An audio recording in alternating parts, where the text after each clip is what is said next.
Welcome to Rishith institute. రెగ్యులర్గా current అఫైర్స్లో భాగంగా ఇటీవల కాలంలో జరిగినటువంటి మోస్ట్ ఇంపార్టెంట్ ఈవెంట్స్ మన ఎగ్జామినేషన్ పాయింట్ ఆఫ్ వ్యూలో ఏ ఎగ్జామ్ రాసినప్పటికీ కూడా ఇప్పుడు పడేటువంటి నోటిఫికేషన్లో ఏ ఎగ్జామ్ పడినప్పటికీ కూడా ప్రతి ఎగ్జామ్కి ఉపయోగపడేటటువంటి మోస్ట్ ఇంపార్టెంట్ కరెంట్ అఫైర్స్ అన్ని కూడా మీ ముందుకు తీసుకురావడం అనేది జరిగింది.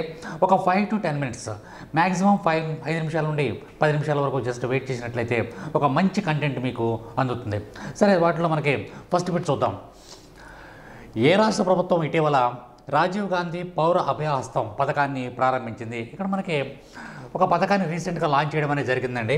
ఆ పథకం పేరేంటే Rajiv Gandhi just a minute. ఇక్కడ మనకి వాటిలో మనకి ఆ పథకం ఉన్నటువంటి ఆ పథకాన్ని ఏ రాష్ట్ర ప్రభుత్వం ఇటీవల రాజీవ్ గాంధీ పౌర అభయహస్తం పథకాన్ని ప్రారంభించింది? ఆ పథకం పేరేంటే రాజీవ్ గాంధీ పౌర అభయహస్తం. ఇది ఒక స్కీమ్ పేరండి. రీసెంట్గా ఒక స్టేట్ ఈ యొక్క స్కీమ్ని అరేంజ్ చేయడం జరిగింది, స్కీమ్ని స్టార్ట్ చేయడం జరిగింది. ఇంగ్లీష్లో చూద్దాం. Which state government recently launched the Rajiv Gandhi civil Abhayahastam scheme? ఇది ఇక్కడ మనకి 4 ఆప్షన్లు ఇవ్వడం జరిగింది. 1 తెలంగాణ, 2 కర్ణాటక, 3 మహారాష్ట్ర, 4వది కేరళ.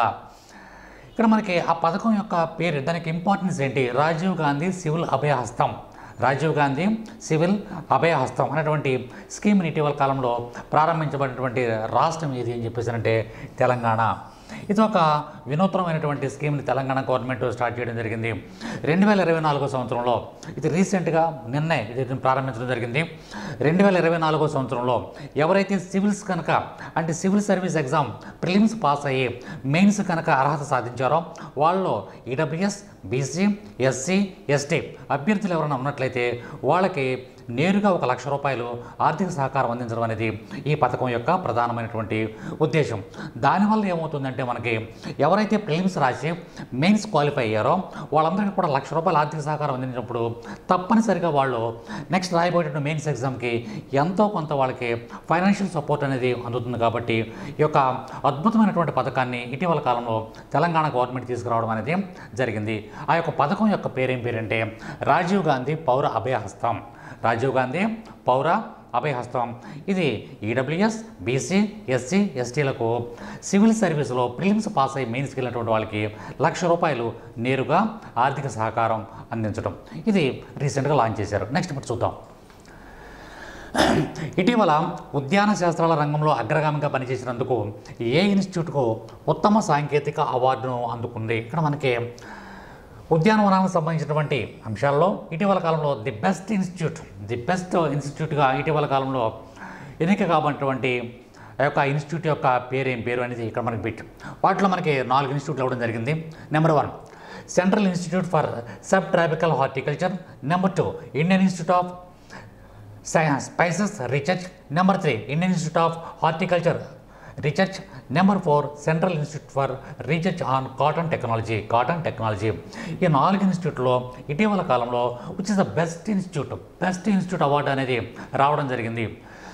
ఆ యొక్క ఇన్స్టిట్యూట్ యొక్క పేరేంటి అనేది ఇక్కడ మనకి క్వశ్చన్. ఇటీవల కాలంలో ICAR దాన్ని ఐకార్ అని చెప్పేసారంట. ఐకార్ 96వ వ్యవస్థాపక దినోత్సవం సందర్భంగా కేంద్ర వ్యవసాయ శాఖ మంత్రి అయినటువంటి శివరాజ్ సింగ్ చౌహాన్, కేంద్ర వ్యవసాయ శాఖ మంత్రి, central agricultural minister Shivraj Singh Chouhan ఈ యొక్క అవార్డుని ప్రదానం చేయడం అనేది జరిగింది. ఏ ఇన్స్టిట్యూట్కి అని చెప్పేసారంటే option 2 is the right one. Indian Institute of Spices Research. Indian Institute of Spices Research అనేటువంటి సంస్థకి ఇటీవల కాలంలో ది బెస్ట్ ఇన్స్టిట్యూట్ అవార్డు అనేది పొందడం జరిగింది. ఇది కూడా మనకి ఎగ్జామినేషన్ పాయింట్ ఆఫ్ వ్యూలో చాలా ఇంపార్టెంట్.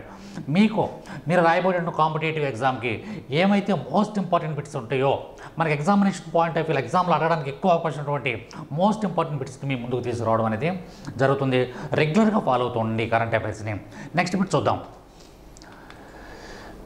ప్రధానమంత్రి సూర్యఘర్ పథకం 2025 నాటికి ఏమి తప్పనిసరి చేస్తుంది? చాలా మంచి బిట్ అండి ఇది. ఇక్కడ మనకి ఈ పథకం కూడా సెంట్రల్ గవర్నమెంట్ ప్రవేశపెట్టినటువంటి పథకం అండి ఇది. మనకి నరేంద్ర మోడీ గారు ఇటీవల కాలంలో ఈ యొక్క పథకాన్ని ప్రవేశపెట్టారు.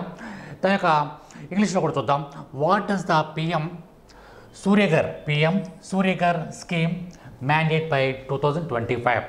ఇక్కడ మనకి 2025 నాటికి సూర్యఘర్ అనేటువంటి ప్రధానమంత్రి సూర్యఘర్ పథకం పేరు గుర్తుంచుకోండి. ప్రధానమంత్రి సూర్యఘర్ పథకం 2025 నాటికి ఏమి తప్పనిసరి చేయాలి?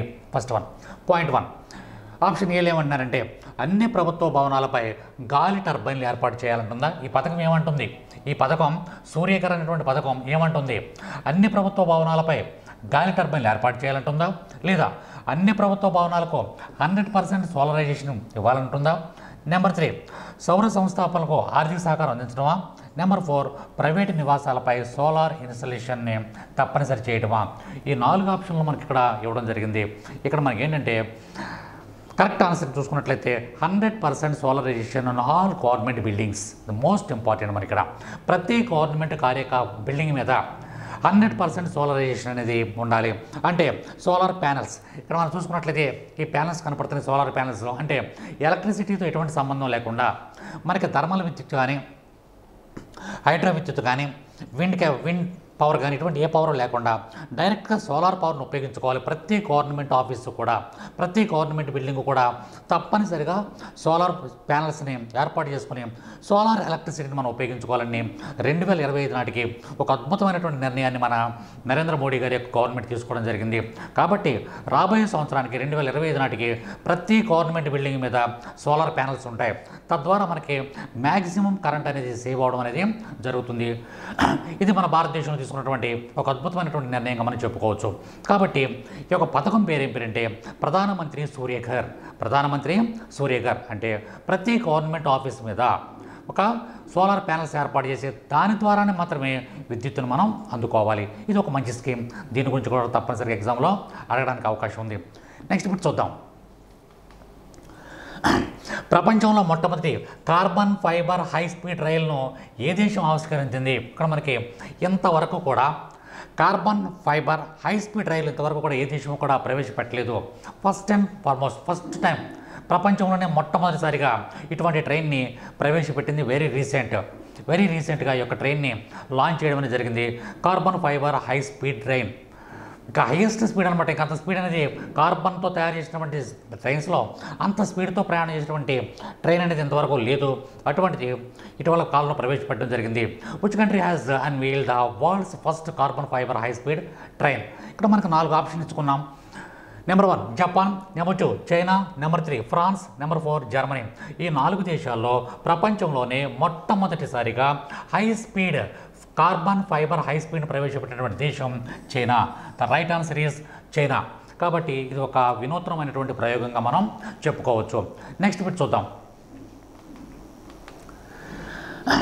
టాటా సహకారంతో ఏ కంపెనీ 2026 నాటికి భారతదేశపు మొట్టమొదటి H-125 హెలికాప్టర్లను విడుదల చేయనుంది. మరలా ఒకసారి చెప్తాను చూడండి.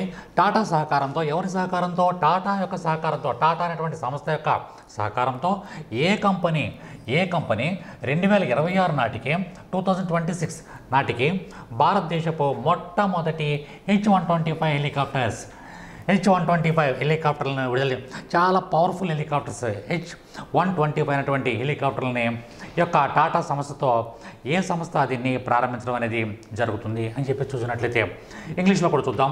Which company in collaboration with Tata is set to launch India's first H-125 helicopter by 2026. ఇక్కడ 4 ఆప్షన్లు ఇవ్వడం జరిగింది. Number 1 Boeing, number 2 Lockheed Martin, number 3 Airbus, number 4 Bell Flight. ఇవి 4 కూడా the right answer is Airbus. కాబట్టి ఇక్కడ మనం గుర్తుంచుకోవాల్సింది ఏంటంటే అత్యంత అధునాతనమైనటువంటి ద మోస్ట్ పవర్ఫుల్ హెలికాప్టర్ అయినటువంటి H-125 అయినటువంటి ఈ హెలికాప్టర్స్ని ఎవరెవరు తయారు చేస్తున్నారంటే టాటా కంపెనీ మరియు ఎయిర్ బస్. ఈ 2 కూడా కలిపి 2026 నాటికి ఈ యొక్క H-125 అయినటువంటి హెలికాప్టర్లని మన భారతదేశంలో కొత్తగా రూపొందించడం అనేది జరుగుతుంది. ప్రపంచంలోనే ఒక అధునాతనమైనటువంటి గొప్ప హెలికాప్టర్లు ఇవన్నీ కూడా మనం ఇప్పటివరకు ఏమైతే బిట్ చెప్పుకున్నామో ఇవన్నీ కూడా ఎగ్జామినేషన్ పాయింట్ ఆఫ్ వ్యూలో చాలా ఇంపార్టెంట్. ప్రతి బిట్టు కూడా మనకి చాలా ఇంపార్టెంట్.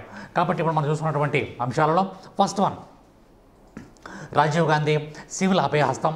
అది మనకి సివిల్ సర్వీస్లో ప్రిలిమ్స్ పాస్ అయ్యి మెయిన్స్కి వెళ్ళిన వాళ్ళకి ₹1,00,000 ఆర్థిక సహకారం. రెండో బిట్ చూసుకున్నట్లయితే మనకి ఇటీవల కాలంలో టెక్నాలజీ విభాగంలో అత్యున్నతమైనటువంటి యూనివర్సిటీగా వచ్చినటువంటి institute the Indian Institute of spices technology. Next third bit చూసుకున్నట్లయితే మనకి ప్రధానమంత్రి సూర్యఘర్ పథకం అనేది 100% ప్రభుత్వ కార్యాలయాలపై సోలార్ అంటే మనకి సోలార్ ప్యానల్స్ ఏర్పాటు చేయాలనేది దాని యొక్క ప్రధానమైనటువంటి ఉద్దేశం. ఆ బిట్ కూడా మనకి ఎగ్జామినేషన్ పాయింట్ ఆఫ్ వ్యూలో చాలా ఇంపార్టెంట్. అదేవిధంగా ప్రపంచంలోనే మొట్టమొదటిసారిగా కార్బన్ ఫైబర్ హై స్పీడ్ ట్రైన్ని మొట్టమొదటిసారిగా ప్రారంభించినటువంటి దేశం చైనా.